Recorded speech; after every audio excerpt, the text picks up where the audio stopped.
наступлением периода жатвы у мордовских крестьян был связан обширный комплекс обрядов и ритуалов.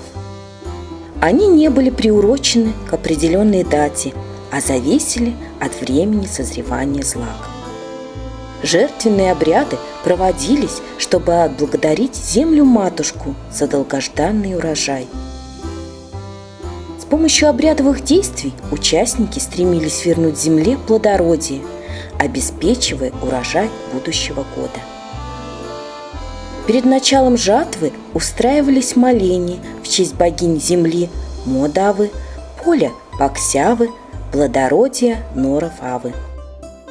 Им молились, прося о хорошей погоде во время уборки урожая, чтобы не порезать руки серпом, чтобы не получить солнечный удар. Во время жатвы в поле выходили все члены семьи: мужчины, женщины, молодые и старые, беременные и только родившие.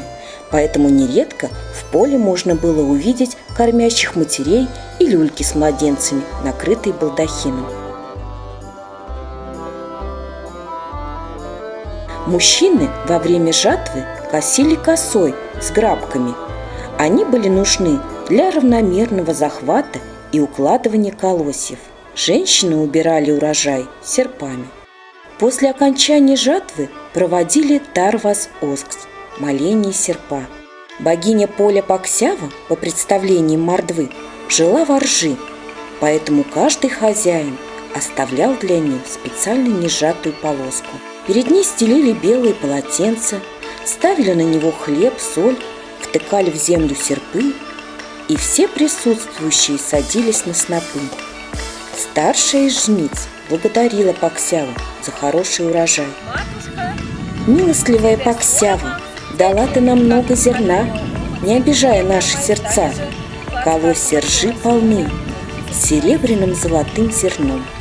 После этого она накручивала колосья на серп и вырывала их с корнем.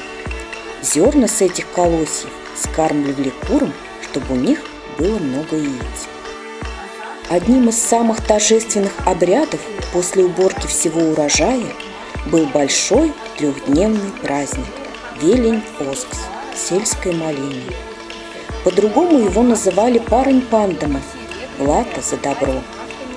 На нем выполнялось множество ритуальных действий: зажжение родовых свечей, штатолов, проведение обрядовой трапезы, пение молитвенных песен, пазморы, приношение жертв. Это делалось с целью отблагодарить богов за полученный урожай и добиться от них содействия в будущем.